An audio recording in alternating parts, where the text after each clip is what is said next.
Good morning. Can you hear me okay?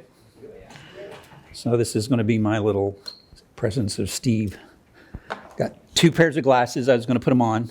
And then ask where they were, right? And then ask where they were, and then have my own already on. Well, love is a verb.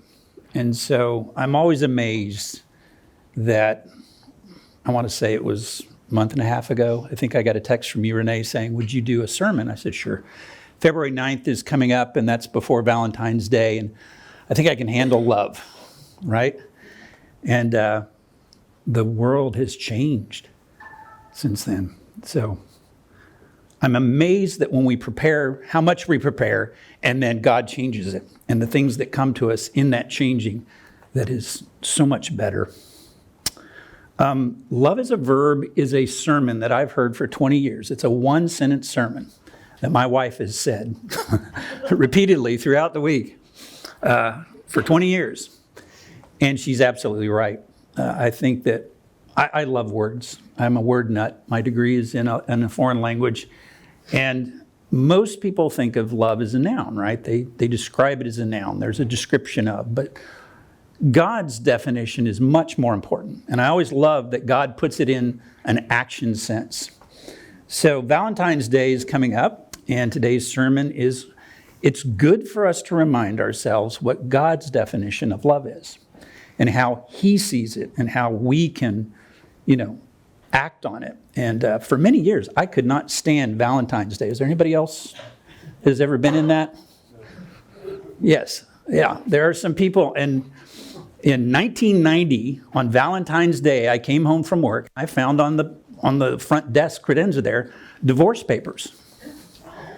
And they were dated February 14th. Now, I don't know what kind of planning you have to have in order to make sure that the divorce papers get served on both February 14th and have them dated February 14th, but I think I got the point. And so, yeah, from that point for many, many years, it was a really tough time. What a terrible thing. But it's how God shoved me back into working at the church. So sometimes we get those wake-up calls. And no, it wasn't Adrian. It was, it's the person facetiously referred to as the imposter. And, but anyway, the imposter, provided the divorce paper. Well, shortly thereafter, I got back into church. And, when you're divorced in the Baptist church, you can't serve in several positions, right? Because you're divorced. But there was an opening in director of singles. And I was over the group called Single Again, which I thought was an interesting way of calling it. So anyway, God put me back in the church for a reason. So when we think of, and Tim, I'm going to try my best, see how this works. Oh, there we go. Technology works. What do you think of when you first think of love?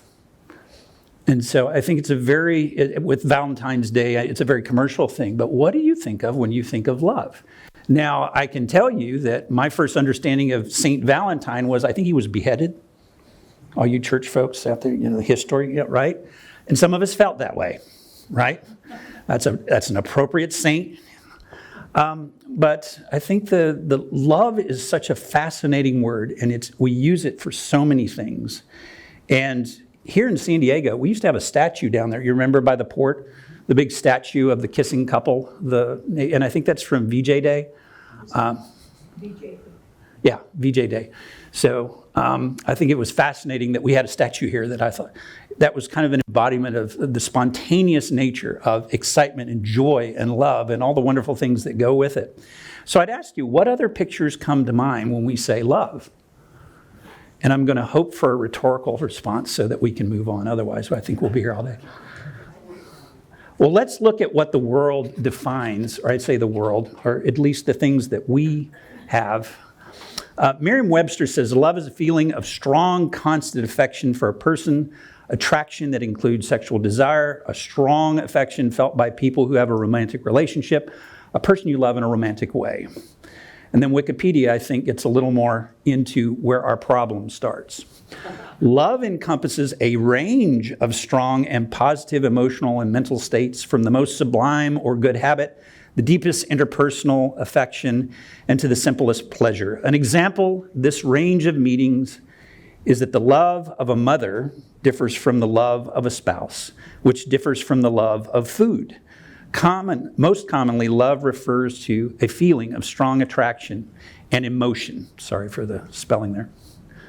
And so we can see that there's a problem here, right? That one word is used in such a broad set of ways that it ceases to have meaning in a lot of ways. Or we need to spend a lot of time contextualizing. There's a good word. We have to explain a lot better.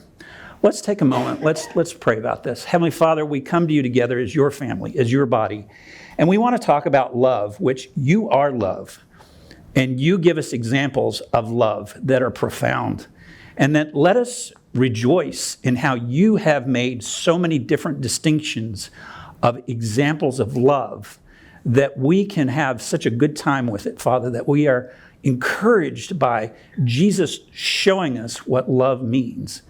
But we also have love between each other. I love, Father, that you show us relationship in all of its forms, and we can rejoice in this, all under the heading of love. Father, we thank you. Use this time together as your family, Father, to help us understand better and more deeply how you define love, that we can walk out of these doors and go love the world in a way that you would have us and not the way we would have. In Jesus' name, amen. Well, Greg, you're excused from thinking about the Super Bowl, but did anybody watch the Super Bowl?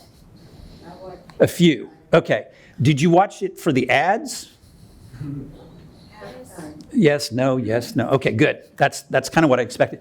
Because I like watching it for the ads. I like seeing who's going to do a good job. I had a vested interest this year in the quarterback of the Kansas City Chiefs. He's from a town just south of where I grew up, so I had good old East Texas boy. Anyway, it was a very exciting game. Loved that it was exciting. Loved that my team won, finally. And no, not the Cowboys.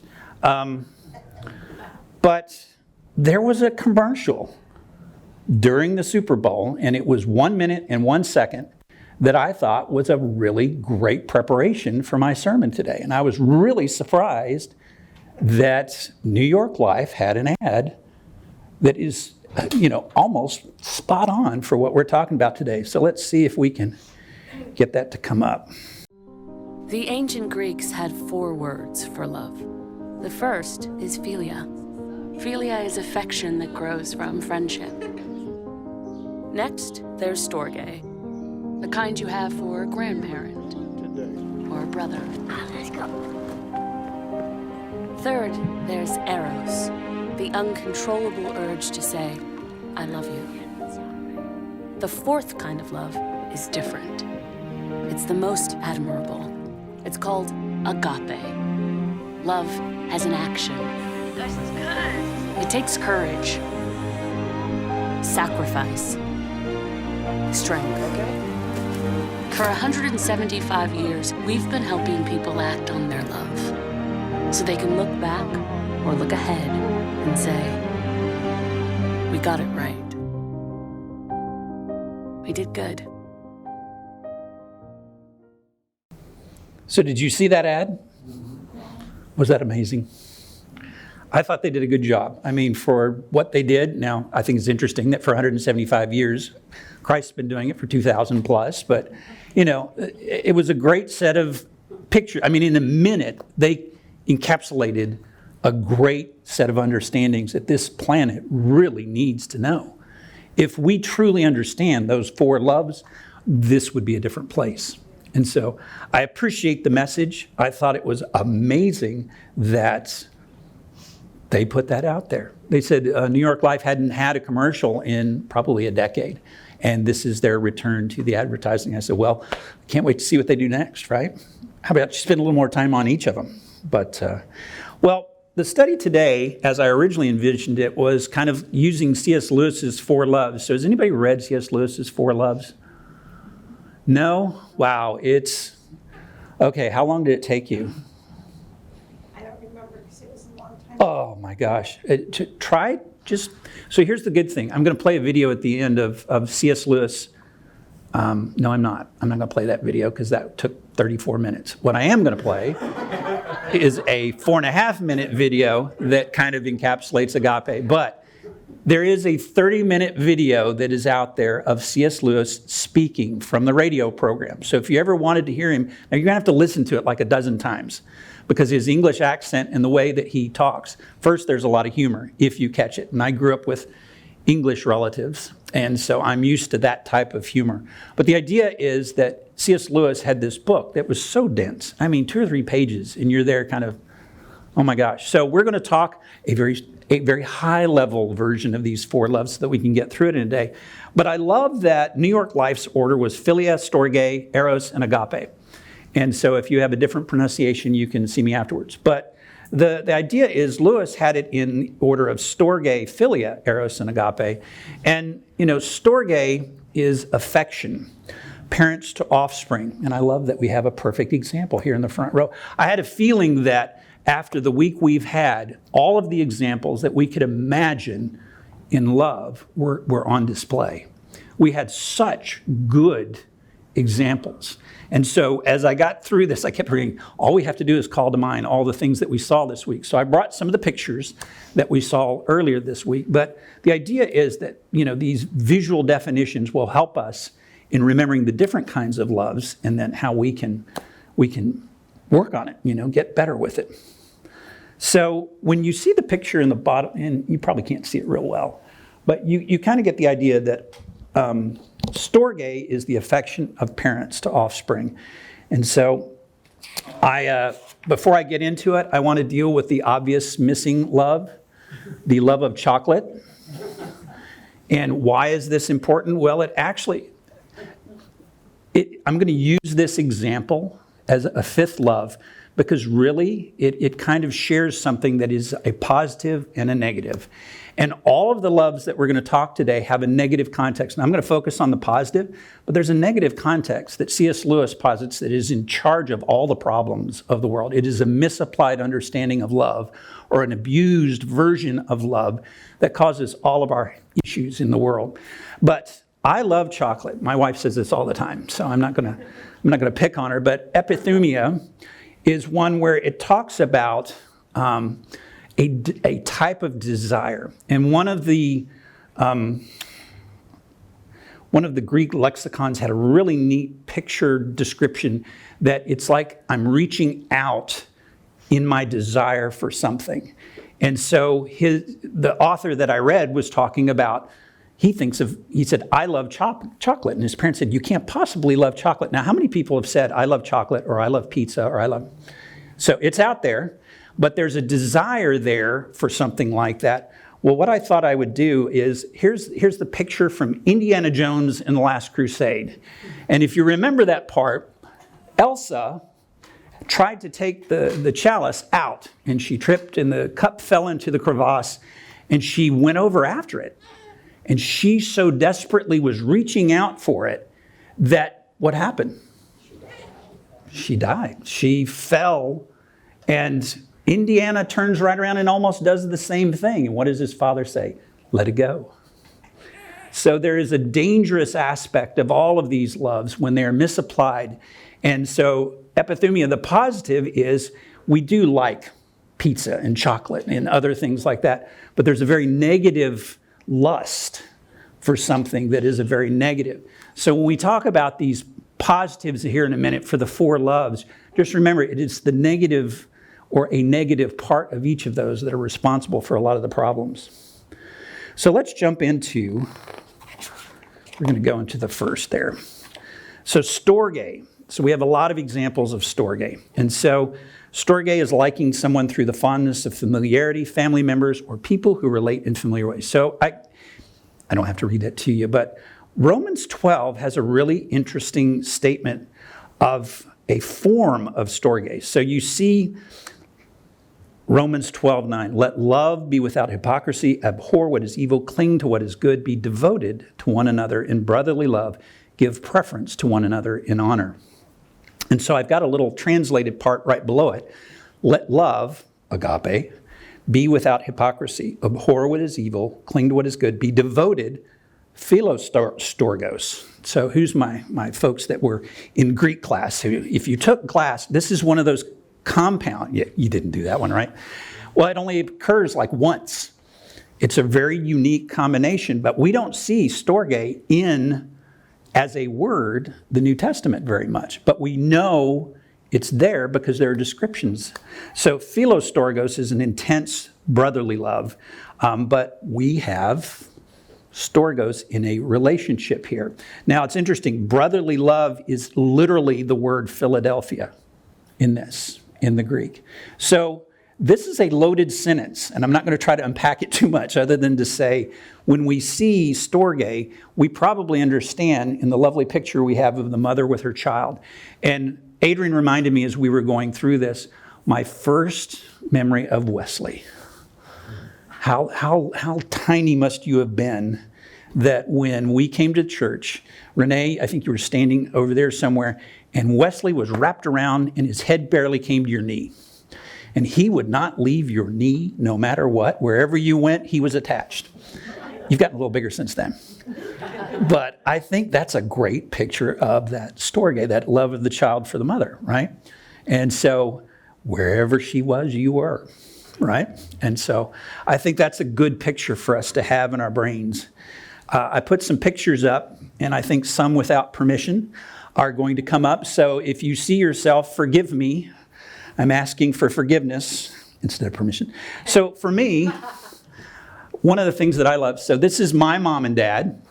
And so when I think of this example of storge, it's the love I have for my mom and dad. I had a 1-hour layover in DFW, and it was between flights. And if you've ever done DFW, I just happen to know that there's a little subway train over there. You can get out to the Marriott, and we had lunch at the Marriott. And so you just have to travel a lot to know all these little sneaky ways. But I got to see them for a 1 hour, well, it was a 3-hour layover. I had an hour meal, still got back, got to my flight. Another form that I think is fun is this one is, that's my best friend growing up, Keith Athey, and his son and his wife. And I was there from the very beginning, from when Zach was, right after he was born. And if you wake him up in the afternoon, that's what he looks like. So he still loves me. But when he was tiny and he would come over and give me a hug, he called me Lovely Pillow. Now, I have no idea where that came from, but I'll take it, because how many nicknames do you have to explain? So I was Lovely Pillow and still am for many, many years, so I guess. But that's storge, right? That's a form of this type of affection. So go Lovely Pillow. Now, this one is my favorite, my Sicilians. So the love here of the Italian women. So anyway, by the way, Adrian loved being here yesterday. For those of you that got to see her, I learned afterwards of how many people have never met her. So at least you know I'm not making her up. She really exists, and she's amazing. And so it meant so much for her to be here yesterday.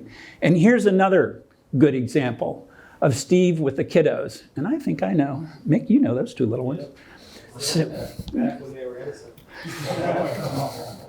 I seem to remember you yelling at him even back then. So, but They were way easier. yeah, I start to say, well, I think this is a good set of pictures, right?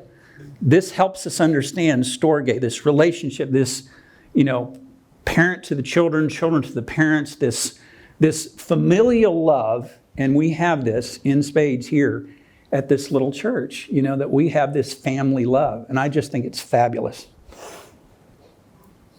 So as we move on, we're going to, for the sake of time and all these other things, we're going to keep going for the definition. So philia. So I like this because this is one of the ones that I kind of grew up with, that I knew. And you've seen my best friend growing up, Keith. He and I were like brothers. We were always over at each other's houses. I remember when his father passed that I was in the obituary notice as part of the family. And it caused a little bit of a problem. So at the bottom it talked about Richard Athey and the family, and then it said Keith Athey and Derek Brown, like we were a couple. Remember, the passing of Richard Athey, and of course everybody's like, oh, what in the world? I don't know who gave that to them. I don't know how I got in there. But anyway, when you love somebody so much, you're over their house so much that you get included in the obituary notice, I'm going to call that a good example of the brotherly love. So in 1 Peter 3:8, we say, to sum up, all of you be harmonious, sympathetic, brotherly, kind-hearted, and humble in spirit, not returning evil for evil or insult for insult, but giving a blessing instead. For you were called for the very purpose that you might inherit a blessing. I love that. And when I say brotherly love, everybody gets that there's sisterly love, and then there's whatever it would be between brother and sister, and all the other names we can have. That it's that wonderful love that you have. And one of the things that I thought was interesting was, Aristotle had a big thing. Apparently, if you listen to C.S. Lewis talk through his book, he says the ancients had a profound understanding of this type of love, that it was without this type of love, you couldn't really enjoy life. And I thought that was an interesting take on it, that, this brotherly love aspect of life was so important to the ancients. We'll look at 1 Thessalonians. Now, as to the love of the brethren, you have no need for anyone to write to you, for you yourselves are taught by God to love one another. For indeed, you do practice it toward all the brethren who are in Macedonia. You can read the rest, but I love that, the practicing of the brotherly love, right? I think that's important, and that's what we need to be doing. So here's some pictures that I thought would be fun. So in the upper left corner, you can see, yes, that's me in my wonderful hat and sunglasses. So those are some friends from work that I spend a lot of time with. I think you forget that this type of love can be between people that are not blood related, right? They can be as close as brothers. You think of Jonathan and David. You think of, all sorts of examples. And this for me is my example of the work family that I spend a lot of time with. And it's funny, the little gal on the right side there. So Dan Herringer is right in the middle, and Randy Balvon's is to the left of him. But Dan goes to a wonderful church up in Santa Clarita. But the little gal to the right, it's always funny. She has the most wonderful Southern accent. And I always comment on it. And she never lived in the South. She picked it up from her roommate in college because they spent so much time together that she just adopted this Southern affectation, which I find just totally wonderful. And, that is a wonderful example of that filial love, that spending so much time that you take on these characteristics, and hopefully they're good, godly characteristics. And then you see the picture to the right of wonderful Natalina. And so I'm trying to remember, I think this is 2015, and I'm trying to remember what the context was. Looks like you did brunch. Well, that's not right, right? Well, it was a recognition, and we all stand around, and we loved on Natalina, and Natalina loved on us, and I think it's a good example. I think these are great visual pictures.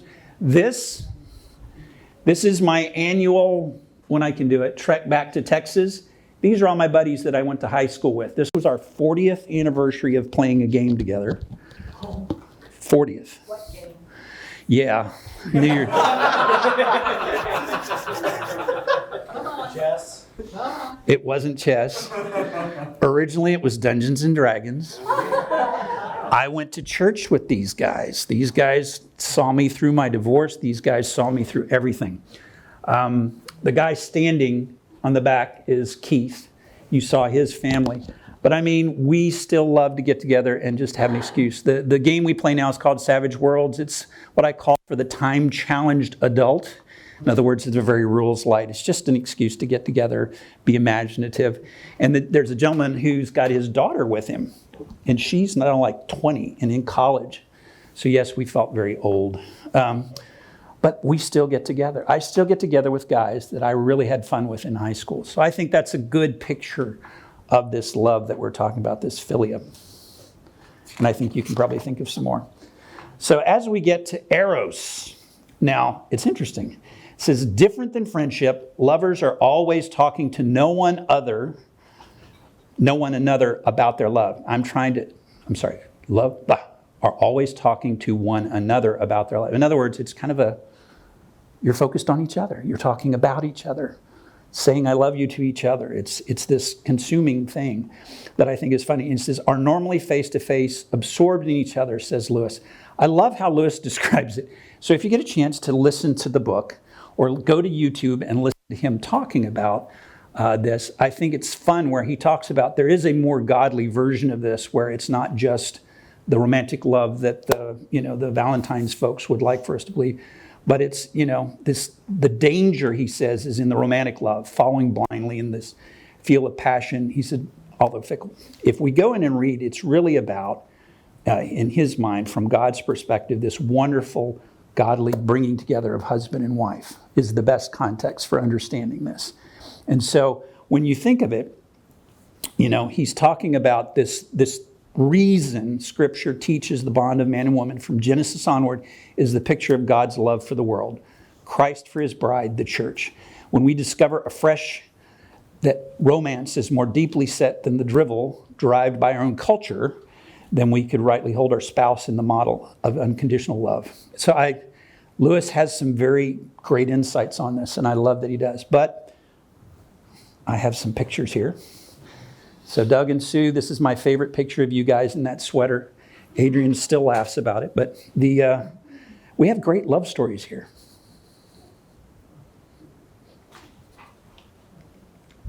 So when I think about it, Cupid struck, and we have these wonderful love stories. And yes, that's Adrian and I in our engagement picture. And this is she and I the week we got to see Steve when he came out to the hotel before, well, it was about a month and a half ago. So anyway, we have great love stories here. And I love that we can celebrate that understanding that Eros lives and breathes here in a good, godly, wonderful, healthy way. And we have a young couple here, right? Great example for us to see and to understand. The thing that surprised me, if you probably didn't see the note that I wrote in there, but how many times is Eros mentioned in the New Testament? Trick what? Okay, I need a prize. I have a cupcake in the car. It's mentioned 0 times in the New Testament, but talking about it, referencing to it, is there. So I think it's interesting. Well, I'll just read it to you instead of going back. It says, I say to the unmarried and to the widows, it is good for them if they remain as I am. But if they do not have self-control, they should marry, for it is better to marry than to burn with desire. And I think that's a very interesting perspective. I think that's a really interesting thing. But what I thought was they talk about it, but it's not the word itself in there. So I was wondering if Lewis had put all this stuff in there. I said, well, what about, because I had a really hard time with storge. I understood the concept, but finding the word, the concept's there, and talking about it's there, but the word itself wasn't. I had a hard time with that. But I understand the pictures. And so I think it's fun to be able to talk about the pictures. Well, as we get into moving on to our next topic, agape. And so agape is really where we should spend most of our time and our thought, because the pictures of this, the actual use of the term and the forms of agape is everywhere. It's just everywhere. This is the set of examples, and I love this little graphic, and it's taken from a video that I will play, and no, it's not the 30-minute video, but it's a 4.5-minute video, I think, that does a better job going through the different examples. And so we'll revisit those scriptures. So if you've heard of Jesus, you probably know about one of his famous teachings called the Golden Rule. Do to others what you would want them to do to you. And this, actually, is a restatement of something else that Jesus said, that the meaning of life is to love God and love your neighbor as yourself. Now, that's really beautiful, but what does he mean exactly by the word love? It's an unclear word in English, because you can love your mom and you can love pizza. And if the word love means the same thing in both of those cases, your mom's gonna feel real bad. So what did Jesus mean in his language? Well, first of all, this love your neighbor phrase is a quotation from the Hebrew scriptures, where the word for love is ahava. However, the language Jesus spoke and taught in from day to day, it was a cousin language of Hebrew, that is Aramaic, in which the word for love is rachma. But then, as Jesus' followers spread his teachings around the world, they translated them into Greek, using the word agape.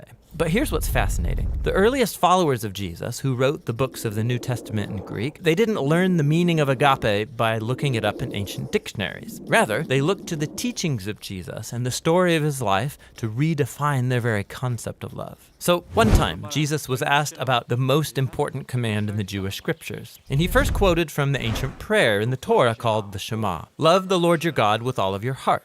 So love for God is the most important thing. But then Jesus quickly followed up by saying another command from the Torah was also the most important, to love your neighbor as yourself. So which is the most important, loving God or loving your neighbor? Jesus' answer is yes. To ask the question means you don't get his point. For Jesus, they are two sides of the same coin. Your love for God will be expressed by your love for people, and vice versa, they're inseparable.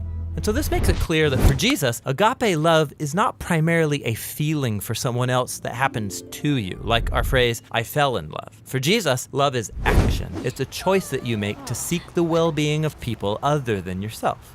Jesus also went on to teach that genuine love for God and others means seeking people's well-being without expecting anything in return, especially from people who are in difficult situations, who can't repay you even if they wanted to. According to Jesus, this kind of generous love reflects the very heartbeat of God. And he took this even further. Jesus said that the ultimate standard of authentic love is how well you treat the person that you can't stand. Or in his words, you shall love your enemy and do good to them, expecting nothing in return.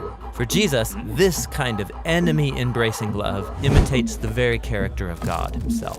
Now, we wouldn't be talking about Jesus still today if he had only said things like love your enemy. This is how he actually lived. Jesus was constantly helping and serving the people around him in very practical and tangible ways. And he consistently moved towards poor and hurting people who couldn't benefit him in return. He showed love for the forgotten ones, the people who usually fall through the cracks. And when Jesus eventually marched into Jerusalem, he made himself an enemy of the leaders of his people by accusing them of hypocrisy and corruption. But then instead of attacking his enemies to overthrow them, he allowed them to kill him. Jesus died for the selfishness and corruption of his enemies because he loved them. After Easter morning, Jesus and then his followers claimed that it was the power of God's love for the world that was revealed in Jesus' life, death, and resurrection. As the Apostle Paul put it, God demonstrated his own agape for us in this: while we were still sinners, the Messiah died for us. Or in the words of the Apostle John, God's own agape was revealed when he sent his one and only Son into the world so that through him we could have life. And for John, then, this leads naturally to the conclusion, beloved ones, if that's how God has loved us, then we ought to show love for one another. So Christian faith involves trusting that at the center of the universe is a being overflowing with love for his world, which means that the purpose of human existence is to receive this love that has come to us in Jesus and then to give it back out to others, creating an ecosystem of others-focused, self-giving love. And that's the New Testament meaning of agape love. Do you know how long it would have taken me to get all that? We'd be here till tomorrow, right? What a great little video of agape love. And I appreciate it so much because he talks about all the aspects in a way that I think is so approachable. What I'd like to do is, let's look at Luke 6:35. It's the one in the upper right corner. And I realized when I put this down, the love your enemies and do good. That's, I don't know about you, that's my hardest thing, right? I think loving your enemies is really a challenge. And one of the things that I thought was interesting about it was stated a little bit earlier. So I say start at verse 27. So I'm going to read you the beginning at verse 27. Jesus says, "But I say to you who hear, love your enemies, do good to those that hate you, bless those that curse you, pray for those who mistreat you. Whoever hits you on the cheek, offer him the other also, and whoever takes away your coat, do not withhold your shirt from him either. Give to everyone who asks of you, and whoever takes away what is yours, do not demand it back. Treat others the same way you want them to treat you. And if you love those who love you, what credit is that to you? For even sinners love those who love them. If you do good to those who do good to you, what credit is that you? For even sinners do the same. If you lend to those from whom you expect to receive, what credit is that to you? Even sinners lend to sinners in order to receive back the same amount. But love your enemies and do good. Lend expecting nothing to return, and your reward will be great, and you will be the sons of the Most High, for he himself is kind to ungrateful and evil men. Be merciful, just as your Father in heaven is merciful. Well, that's going to be a tough one. But that's what we're called to do, and I think we can. I always get amazed when you have to practice, sometimes in very little doses. And for me personally, I remember I was at the pharmacy not too long ago, and there's a young lady who was having a very bad day. And everything I asked her for, she wouldn't do. And at some point, she got so upset because the pharmacist came over and corrected her, and because she wasn't going to give me Adrian's medicine. And I didn't lose my cool, and I didn't get angry. I just was like, Lord, how are you going to do this? How are we going to figure it? I need to come home with the medicine somehow. I would love to see how you're going to resolve this. Do you know how many years it's taken me to get to that point? How many times did I yell and throw things? And so it was just amazing that the poor pharmacist comes up and he apologized. He was mortified. And the little gal got very angry and she goes, well, I'm taking my break and left, right? And he goes, I don't know what to say. I said, this is what we call an opportunity to coach.